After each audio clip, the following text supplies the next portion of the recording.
The rain hammered against the windshield like 1,000 angry fists. Marcos Chen gripped the steering wheel tighter, his knuckles white against the dark leather. At 41, he'd grown accustomed to these late night drives, the kind that came with raising a daughter alone. Soccer practice that ran late. Emergency grocery runs when Emma remembered a school project. At 9, policial militar. Pharmacy trips when fever spiked in the middle of the night. His truck was old, a 2008 Ford with rust creeping along the wheel wells. But it ran, and that was what mattered. In the passenger seat, Emma sat bundled in her purple raincoat, her blonde hair pulled into a messy ponytail. At 7 years old, she had her mother's green eyes, a detail that still made Marcos' chest tighten even after 3 years. "Dad, can we get hot chocolate?" Emma asked, her voice bright despite the storm. Marcos glanced at the dashboard clock, 10:47 policial militar.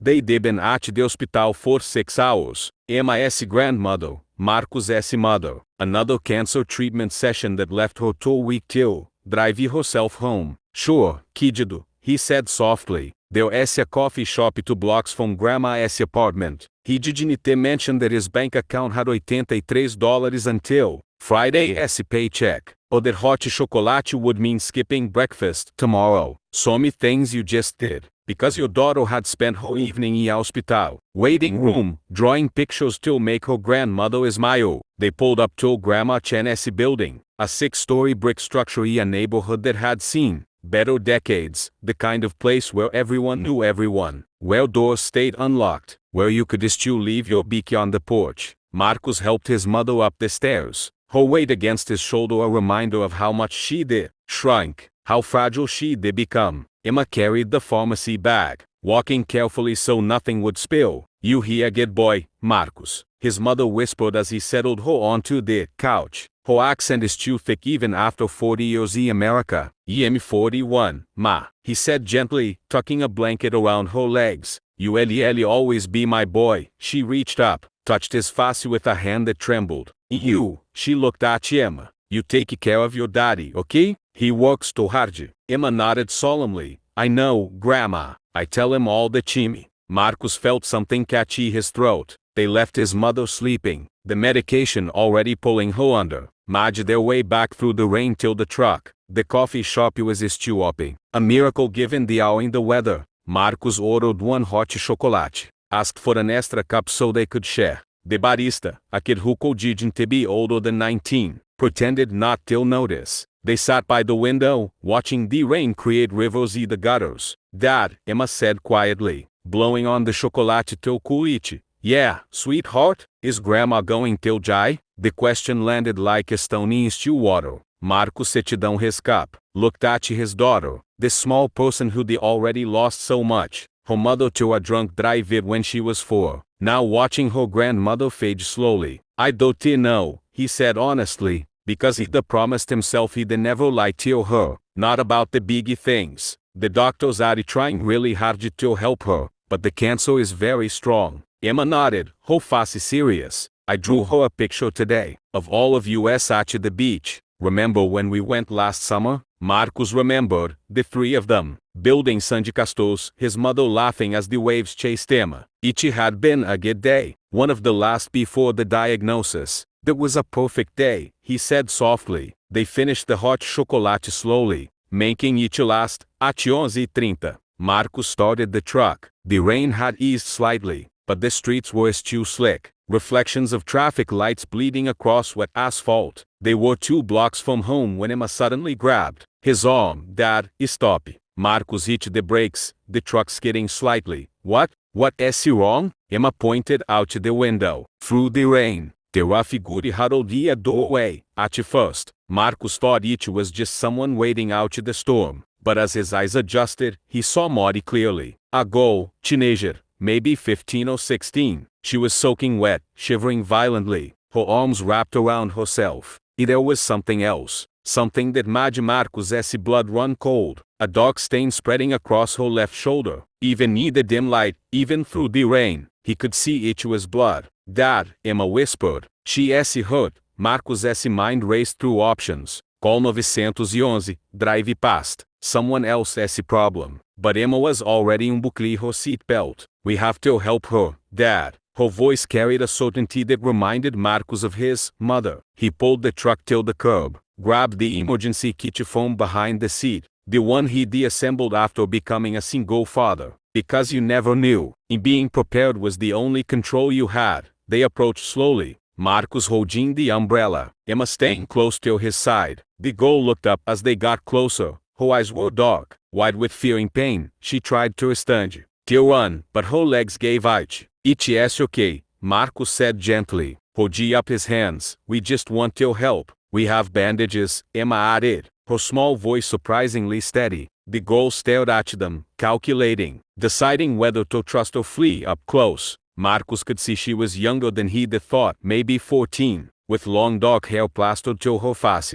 a jacket that was far too thin for the weather, and that shoulder wound, deep, still bleeding. "Yemi Marcus," he said quietly. "This is my daughter, Emma. That's a bad catch. Will you let me look at it?" The girl's jaw clenched, but she nodded slowly. Marcus knelt down, the wet concrete soaking through his jeans, examined the wound by the light of his phone. "It wasn't a cut. It was a stab wound, narrow, deep, the kind a knife would make." His hands stayed steady, but his mind was screaming. "What's your name?" Emma asked, crouching down beside the girl. "Maya," the girl whispered. "That's pretty," Emma said simply. "Like the bee, despite everything, despite the pain and fear." Maya's lips quirked slightly. "Bumblebee," she corrected softly. "We need to get you to hospital," Marcus said, applying pressure till the wound with gauze from his kit. "No," Maya's response was immediate, panicked. "No hospitals, no. Police, please." "Maya, you've been stabbed," Marcus said gently but firmly. "This needs proper medical attention. If you take me to hospital, they'll call the police." Tears mixed with rain on Maya's face, and the police will send me back, and he'll find me. And next time he won't just catch my shoulder. The words hung in the wet air. Marcus looked at Emma, his 7-year-old daughter who'd asked to help, who'd seen someone in pain and known it was wrong till drive past. He looked back at Maya, this terrified teenager running from something. "Someone, who is he?" Marcus asked quietly. Maya's whole body tensed. "My stepfather," she whispered. "My mom married him 2 years ago. She doesn't know. She works nights. He waits until she is gone." Her voice cracked. "Tonight I fought back, grabbed a knife from the kitchen, but he got it away from me, used it on me instead." Marcus felt rage burn through his chest, hot and fierce, but he kept his voice calm. "Okay," he said. "Okay, it is what we going to do." He looked at Emma. "Sweetheart, go get the sleeping bag from the truck, and my sweatshirt from the back seat." Emma ran, her small legs splashing through puddles. Marcus turned back to Maya. "I'm not taking you to hospital right now, but I need to stop this bleeding properly. My apartment is 5 minutes from it. You can get warm, get dry, and we can figure out your next steps." "Why are you helping me?" Maya asked, her voice barely audible. Marcus thought about his daughter in the truck, about the lessons he wanted to teach her, about the kind of man he wanted to be. "Because you need help," he said simply, "and because my daughter is watching. I want her to know that when someone is hurt, when someone is scared, you don't drive past." Emma returned with the sleeping bag and sweatshirt. They wrapped Maya up, helped her to the truck. The drive home took exactly 4 minutes. Marcus's apartment was on the 2nd floor, of a building not much nicer than his mother's. 2 bedrooms, 1 bathroom, a kitchen where everything was slightly broken, but functioning. He settled Maya on the couch. Emma brought towels. "Emma, go get your first aid book from your room," Marcus said, "the one with pictures." It was a way to give her something to do, to feel helpful while she was gone. Marcus cleaned Maya's wound properly. It was deep, but the bleeding was slowing. "This should be stitched," he said quietly, "but I can butterfly it closed. It's a scar. I don't care about scars," Maya said, watching him work. "I care about staying alive." Marcus's hands were steady as he applied the butterfly stitches, wound the bandage. His father had been a medic in the Navy, had taught Marcus the basics. Just in case, Emma returned with the book, sat on the floor beside Maya, showing her the pictures, explaining each step like a tiny nurse. "You get at this," Maya said softly, looking at Emma. My dad taught me, Emma said proudly. He says everyone should know first aid, because you never know when someone will need help. Marcus felt his chest tighten again. He made tea, found clean, dry clothes, one of his old t-shirts and sweatpants. They did be huge on Maya, but they did be warm. While Maya changed in the bathroom, Emma looked up at her father. Dad, she can't go back, can she? Marcus sat down on the floor beside his daughter. No, sweetheart, he said quietly. She can't. So what do we do? It was the question Marcus had been asking himself. He wasn't rich, wasn't connected, wasn't anyone important. He was a single father who worked in a warehouse, who could barely cover renting groceries, who was watching his mother die slowly. But he looked at his daughter, at the trust in her eyes, the certainty that her father would know what to do. And he realized something. Sometimes being a hero wasn't about having resources, or power, or connections. Sometimes it was just about showing up, about saying this isn't right, about standing between the vulnerable and the harm. Even when you didn't know how it would work out. We figured it out, he said finally. Together, Maya emerged from the bathroom, looking smaller somehow in the oversized clothes, younger, more fragile. Marcus handed her the tea. Okay, he said, sitting down across from her. Eddie asked what Emma thinking. Tonight, you sleep Eddie. In Emma's room. Emma can sleep in my room. Tomorrow, we go see someone I trust. Her name is Susan Rivera. She works with a non-profit that helps kids in bad situations. If I tell her, she'll have to call the police, Maya said, fear creeping back into her voice. Susan is good people, Marcus said firmly. She knows how to handle these things, how to keep you safe while making sure your stepfather can't hurt you, or anyone else. He leaned forward. Maya, I know he's scared. I know you don't trust adults right now. I get it. But what happened to you is not okay. The man who did it needs to be stopped, not just for you, but for the next kid. Because there will be a next kid. Men like it that don't stop. Maya's hands shook around the teacup. What about my mom? We'll tell her, Marcus said gently. It is going to hurt. She is going to feel like she failed you. But she didn't fail. He is a predator. He get at hiding, at manipulating. What she does next is what matters. Whether she chooses you or him. Maya was quiet for a long moment. Then she nodded slowly. Okay, she whispered. Okay, Yeli go see your friend. Emma had been listening quietly. Now she stood up, walked over to Maya. You can sleep in my bed, she said. I have extra blankets. A night light if you're scared of the dark. Maya looked at the small, serious child. For the first time that night, she smiled. Thank you, she said softly. That night, Marcus lay awake, Emma cold against his side, her breathing softening even. In the next room, he could hear Maya crying quietly, the kind of crying that came from releasing terror, from being safe. Finally, he thought about the choice Emma had made, to see someone hurting and demand a stop. He thought about the choice he made, to listen to his daughter, to help even when it was complicated. He thought about the long road ahead, the meetings with social workers, the police reports, the court appearances. It would be messy, it would be difficult, but it was right. The next morning came too fast. Marcus made breakfast, scrambled eggs and toast. It was simple, but it was hot. And there was enough for everyone. Maya ate slowly, like someone who wasn't sure when the next meal would come. Emma chattered about school, about her friend Jessica who could do a cartwheel, about the book fair next week. Normal, everyday things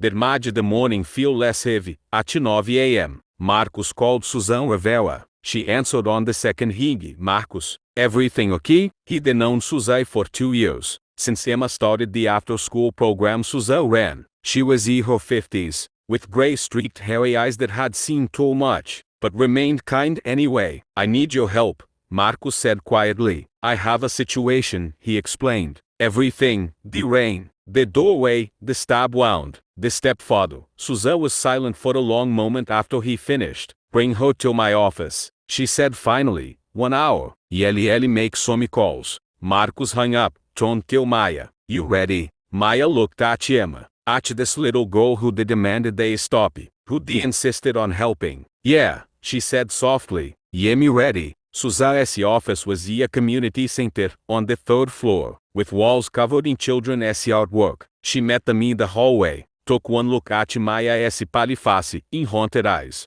A whole expression shifted, not till pity, but till determination. Come on, honey, she said gently. For the next 3 hours, Marcus and Emma sat in the waiting room. Emma did homework, Marcus drank bad coffee. Worried, finally, Susan emerged, followed by a police officer, a woman with kind eyes and a badge that read Detective Martinez, Mr. Chen. Detective Martinez said, Maya told us what happened, what you did. We going to need your statement, but I want you to know, you probably saved the girl's life. If she'd been out there much longer, in that weather, with the ground, she didn't finish, didn't need to. Is she going to be okay? Marcus asked. She is going to a safe house, Susan said. For now, we've contacted her mother. She is on her way. In the stepfather, Detective Martinez's expression hardened. We getting our warrant now. By tonight, he'll be in custody. Relief flooded through Marcus.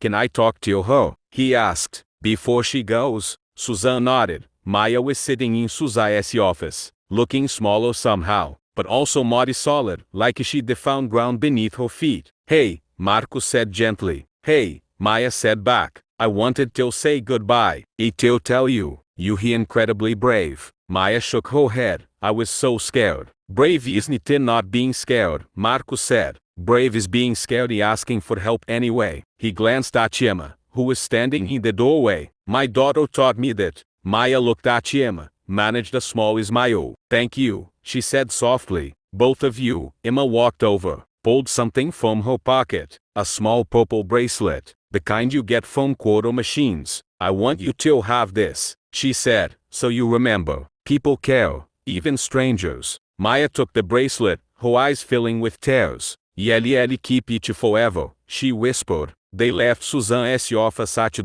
policial militar. The rain had stopped, sun breaking through the clouds, making the wet streets shine. Dad, Emma said as they walked till the truck. I'm proud of us. Marcus looked at his daughter, this small, fierce person, with her mother's eyes, in a heart big enough to change the world. Mito, kiddo, he said softly. Mito. 3 weeks later, Marcus got a call from Susan. Thought you'd want to know, she said. Maya is doing well. She is live with her aunt now. Portly, her mother left the stepfather, filed for divorce. She is getting therapy. In Maya store, it is going to be a long road, but she has got support. She has got a chance. Marcus closed his eyes, relief washing over him. Thank you for telling me, Marcus, Susan said quietly. What you did, stopping, helping. Most people would have driven past, would have told themselves, it wasn't their problem. You showed Emma something important. You showed her that one person can make a difference. After they hung up, Marcus sat at his kitchen table. Emma was at school. The apartment was quiet. He thought about that night, about the rain, about a girl in a doorway, about his daughter's voice saying we have to help her, Dad. He thought about the choices we make, the small moments that define who we are. His phone buzzed, his mother, asking if he could drive her to tomorrow's appointment. His bank account was still near empty. His truck was still held together by praying duct tape. His life was still hard. But Emma knew what mattered, knew that success wasn't measured in dollars, but in the courage to stop, to help, to care, even when it was raining, even when you were tired, even when you had nothing to give. You gave anyway, because someone was watching. Your daughter, your legacy. You wanted her to know the world could be good if you chose to make it so. That weekend, Marcus took Emma to visit her grandmother. They brought flowers, drawings, and stories about their week. His mother was weaker now, the cancer spreading, Jimmy running short. But when Emma told her about the girl they'd helped, about stopping the rain, about the purple bracelet, his mother's eyes filled with tears. You raised her right, she said to Marcus, her voice barely a whisper. You both did, Marcus said softly, taking her hand. That night, driving home, Emma fell asleep in the passenger seat, her head against the window. Marcus looked at her in the rearview mirror, the small person who'd changed everything, who'd reminded him what mattered, not wealth, not status, not success, but showing up, standing witness, choosing kindness over convenience. The rain started again, soft this time, gentle, and Marcos drove through it. This ordinary father, in his ordinary truck, living an ordinary life. There was anything but ordinary, because he'd raised a daughter who saw someone hurting. He said we have to help, and he'd been brave enough to listen, to stop, to care, to choose the harder path. The path that mattered, the path that would echo long after the rain stopped, long after his truck finally died, long after everything else faded, because some lessons don't fade, they get passed down, from grandmother to son, from father to daughter, from stranger to stranger, on rainy nights, when someone is hurting, when someone is scared, a one person chooses to stop,